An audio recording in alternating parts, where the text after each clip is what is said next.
बिस्मिल्लाहिर्रहमानिर्रहीम। प्यारे दोस्तों, आज की इस वीडियो में हम आप लोगों को हज़रत ईसा अलैहिस्सलाम का एक अजीब वाक़या सुनाएंगे। सबसे पहले अगर आप लोग हमारे चैनल पर नए हैं तो प्लीज़ हमारे चैनल को सब्सक्राइब करें और साथ ही में बेल आइकन का बटन दबाएं ताकि आने वाली हर वीडियो आप लोगों तक पहुंच सके। तो चलिए शुरू करते हैं। प्यारे दोस्तों, बयान किया जाता है कि बनी इसराइल में एक शख्स था जिसकी बीवी निहायत हसीन थी, जिस पर वो इसराइली फरिश्ता था। चनांचा जब इस औरत का इंतकाल हो गया तो इस इसराइली शख्स को बड़ा कल्क हुआ और एक मुद्दत तक वो इसकी कब्र पर बेचार होता रहा। इत्तिफाकन हज़रत ईसा अलैहिस्सलाम का इधर से गुज़र हुआ तो उन्होंने इस इसराइली को परेशान हाल में देखकर इससे सबब जाना।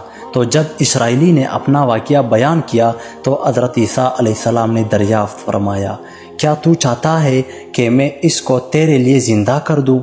इसने हर्ज़ किया कि हाँ हज़ूर, मैं यही चाहता हूँ। चनांचा जब हज़रत ईसा अलैहिस्सलाम ने इस कब्र के मुर्दा को आवाज़ दी तो कब्र से एक अबशी गुलाम, जिसके नाक के नतनों, आंखों और जिस्म के दूसरों सुराखों से आग की लिफ्टें उठ रही थी।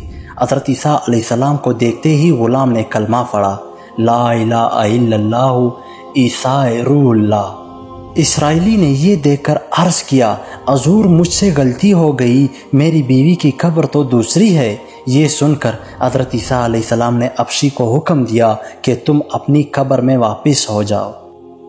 फिर हज़रत ईसा अलैहिस्सलाम ने इस दूसरी कब्र की जानिब तवज्जो फरमाई और हुक्म दिया कि ए साहिब कब्र, अल्लाह के हुक्म से ज़िंदा हो जा।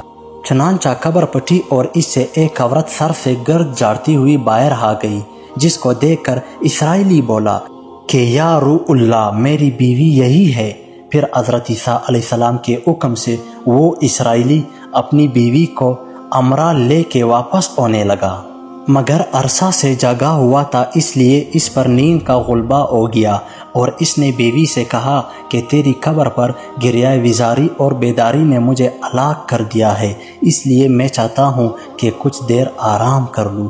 बीवी कहने लगी कि हाँ आप आराम कर लीजिए। चनांचा वो इसराइली बीवी के जानों पर सर रख कर सो गया। इतने में एक घोड़े पर सवार एक शहजादे का इधर से गुजर हुआ जो अपने ज़माने का यकता हसीन था, जिसको देखकर शहजादी इस पर फरिश्ता हो गई और इसका दिल काबू में ना रहा। इसने सर जानों से नीचे रखा और इश्क से मजबूर होकर शहजादे के सामने जाकर खड़ी हुई। इधर जैसे ही शहजादे की नज़र इस पर पड़ी, वो भी इसको देखकर इस पर फरिश्ता हो गया और औरत की ख्वाहिश पर इसको अपने घोड़े पर बैठा कर ले गया। चनांचा इसके शौहर ने बेदार होकर जब अपनी बीवी को ना पाया तो निहायत परेशान हुआ और इसके मिलने की तदबीर सोचने लगा। सोचते सोचते आखिर इसने निशाने कदम पर चलकर अपनी बीवी को तलाश कर लिया, जो शहजादे के पास पहुंच चुकी थी। इसको देखकर इसराइली ने शहजादे से अर्ज़ किया कि ये मेरी बीवी है, आप इसको छोड़ दीजिए। अभी शहजादा कुछ कहने भी ना पाया था कि इस औरत ने कहा, मैं तेरी बीवी नहीं बल्कि शहजादे की लौंडी हूँ। ये सुनकर शहजादा इसराइली से कहने लगा, मुझसे मेरी लौंडी को लेना चाहते हो? इसने कहा, खुदा की कसम ये मेरी बीवी है, जिसको मेरे सरदार हज़रत ईसा अलैहिस्सलाम ने मरने के बाद मेरे लिए ज़िंदा किया है।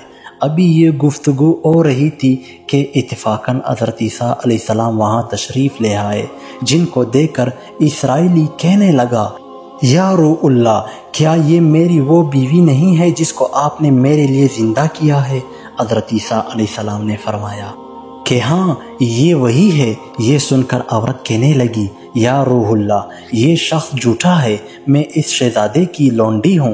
हज़रत ईसा अलैहिस्सलाम ने फरमाया, क्या तू वो औरत नहीं जिसको मैंने अल्लाह के हुक्म से ज़िंदा किया है? औरत ने कहा, या रूहुल्लाह, बाखुदा मैं वो नहीं हूँ। इसके बाद हज़रत ईसा अलैहिस्सलाम ने फरमाया, जो जान खुदा के हुक्म से मैंने तुझे दी है इसको वापस कर दे। ये सुनते ही वो औरत फिर मुर्दा होकर गिर पड़ी। फिर हज़रत ईसा अलैहिस्सलाम फरमाने लगे कि जो शख्स ऐसे आदमी को देखना चाहे जो काफिर मरा था, اور زندہ ہو کر ایمان لایا تو وہ اس حبشی غلام کو دیکھ لے، اور جو کوئی ایسے شخص کو دیکھنا چاہے جو مومن مرا تھا پھر اللہ نے اس کو زندہ کیا اور کافر ہو کر حالت کفر میں مر گیا تو وہ اس عورت کو دیکھ لے۔ اس واقعے کو دیکھ کر اسرائیلی نے قسم کھائی کہ اب کبھی نکاح نہ کروں گا، اور میدانوں کی طرف نکل گیا جہاں اللہ تعالیٰ کی عبادت میں مصروف رہ کر اسے موت آ گئی۔ اللہ تعالیٰ اس پر رحم فرمائے۔ پیارے دوستو، نبی اور رسول کے اقرار اور انکار کا نتیجہ اس حقائق سے ظاہر ہوتا ہے اور سبق ملتا ہے کہ کامیابی اپنے نبی کی اطاعت و محبت سے ہی مل سکتی ہے۔ چنانچہ ہمیں بھی چاہیے کہ ہر حال میں اپنے نبی صلی اللہ علیہ وسلم کی اطاعت کو سامنے رکھے، چاہے دل مانے یا نہ مانے، نبی کریم صلی اللہ علیہ وسلم کے طریقوں کو لازمی اپنایا جائے۔ پیارے دوستو، اللہ تعالیٰ ہمیں نیک عمل کرنے کی توفیق عطا فرمائے، آمین۔ اگر ویڈیو پسند آئی ہو تو لائک، کمنٹ، شیئر ضرور کرنا۔ ویڈیو کی اختتام یہی پر ہوتی ہے۔ اللہ حافظ۔